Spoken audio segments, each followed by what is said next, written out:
Hello friends, எல்லாருக்கும் வணக்கம். எல்லோரும் எப்படி இருக்கீங்க? ஐ ஹோப் எல்லோரும் நல்லா சேஃபாக இருப்பீங்க அப்படின்னு நம்புகிறேன்.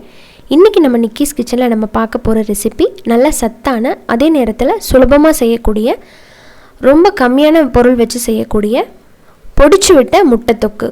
இந்த தொக்கு ரொம்ப குயிக்காக பண்ணிடலாம். இது இட்லி, தோசை, சாப்பாடு, சப்பாத்தி, பரோட்டான எல்லாத்துக்கூடவும் ரொம்ப சூப்பராக போகும்.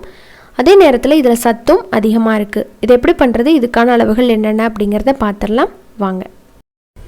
தொக்கு பண்ணுறதுக்கு முதல்ல ஒரு கடாயில் ஒரு 2 டேபிள் ஸ்பூன் அளவுக்கு எண்ணெய் ஊற்றிக்கோங்க. எண்ணெய் சூடானதுக்கப்புறம் இதில் ஒரு அரை டீஸ்பூன் சீரகம் மட்டும் போட்டுக்கலாம்.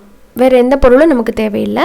சீரகம் போட்டு நல்லா பொரிஞ்சதும் இதில் கொஞ்சம் கருவேப்பிலை போட்டு அதையும் நல்லா பொரிய விட்டுருங்க.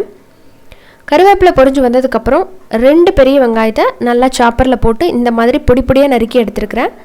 அதை போட்டுட்டு இந்த 2 வெங்காயம் ஒரு வெங்காயமாக குறையிறது வரைக்கும் நல்லா ப்ரௌன் ஆகிறது வரைக்கும் இதை வதக்கிக்கலாம். இந்த தொக்குக்கு நல்லா ப்ரௌன் ஆனால் தான் அந்த லைட்டான ஸ்வீட் டேஸ்ட் வந்தால் நல்லாயிருக்கும். இப்போ பாருங்கள், வெங்காயம் நல்லா ப்ரௌன் ஆகிட்டுருக்கு. இந்த டைமில் ஒரே ஒரு பச்சை மிளகாயை நல்லா பொடி பொடியாக கட் பண்ணி எடுத்துருக்கிறேன். இது ஆப்ஷனல், உங்களுக்கு பிரியப்பட்டால் சேர்த்துக்கலாம், வேண்டாம்னு நினச்சிங்கன்னா ஸ்கிப் பண்ணிடலாம். இதில் பார்த்திங்கன்னா 1 டேபிள் ஸ்பூன் அளவுக்கு இஞ்சி பூண்டு பேஸ்ட்டு போட்டுக்கிறேன். போட்டுட்டு அதிலேருந்து பச்சை வாசம் போகிற வரைக்கும் இதை நல்லா வதக்கிக்கணும். ஒரு மீடியம் ஃப்ளேமில் வச்சு நல்லா வதக்குங்க. அடுத்து இதில் நம்ம பொடிகள்லாம் சேர்த்துடலாம். 1 டேபிள் ஸ்பூன் அளவுக்கு மல்லித்தூள், அரை டீஸ்பூன் மிளகாய்த்தூள், அரை டீஸ்பூன் அளவுக்கு சீரகத்தூள், ஒரு அரை டீஸ்பூன் மிளகுத்தூள், 1/4 டீஸ்பூன் மஞ்சத்தூள், இது எல்லாத்தையுமே போட்டுட்டு நல்லா வதக்கிக்கலாம்.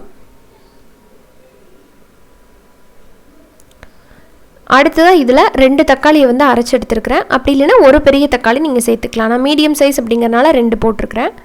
போட்டுட்டு இதிலிருந்து பச்சை வாசம் போய் நல்லா ஒரு எண்ணெய் தெளிஞ்சு வரும் இல்லைங்களா, அது வரைக்கும் இதை நல்லா வதக்கணும்.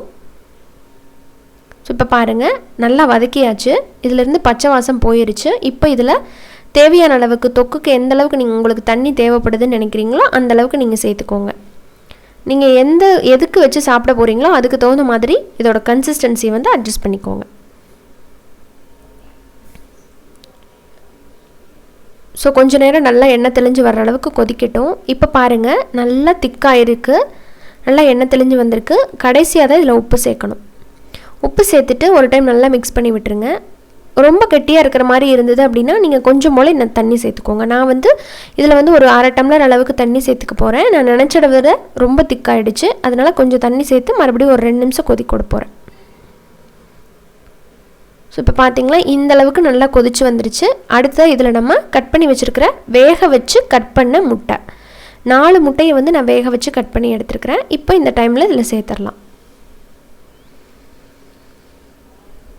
சும்மா ரஃப்பாக கட் பண்ணிக்கோங்க. கட் பண்ணிவிட்டு உள்ளே நல்லா போட்டுட்டு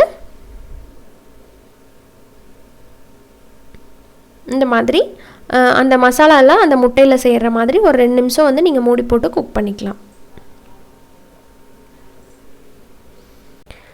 இப்போ அந்த மசாலா எல்லாமே அந்த முட்டையோடு நல்லா கலந்துருச்சு. இதில் கொஞ்சம் கருவேப்பிலை, மல்லியில தூவி நம்ம இறக்கிற வேண்டியதான். செம வாசனையான இந்த முட்டை தொக்கை கண்டிப்பாக உங்கள் வீட்டில் செஞ்சு பாருங்கள். நான் இன்றைக்கி சப்பாத்தியோடு வச்சு சாப்பிட்றதுனால கொஞ்சம் திக்காக வச்சுருக்கிறேன்.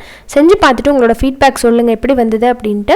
இதில் நான் கரம் மசாலா ஆட் பண்ணல. உங்களுக்கு வேணால் நீங்கள் ஃபைனலாக கரம் மசாலா ஒரு 1/4 டீஸ்பூன் அளவுக்கு போட்டும் நீங்கள் இறக்கலாம். இந்த ரெசிபி உங்களுக்கு பிடிச்சிருக்குன்னு நினைக்கிறேன். ரெசிபி பிடிச்சிருந்தது அப்படின்னா மறக்காமல் நம்ம சேனல் நிக்கிஸ் கிச்சனை சப்ஸ்கிரைப் பண்ணிவிட்டு கூட இருக்கிற பெல் ஐக்கானை கிளிக் பண்ணுங்கள். இது வரைக்கும் நீங்கள் கொடுத்துட்ருக்கிற சப்போர்ட்டுக்கு ரொம்ப ரொம்ப நன்றி. உடனே பார்க்கலாம் இன்னொரு ரெசிபியோட. நன்றி, வணக்கம்.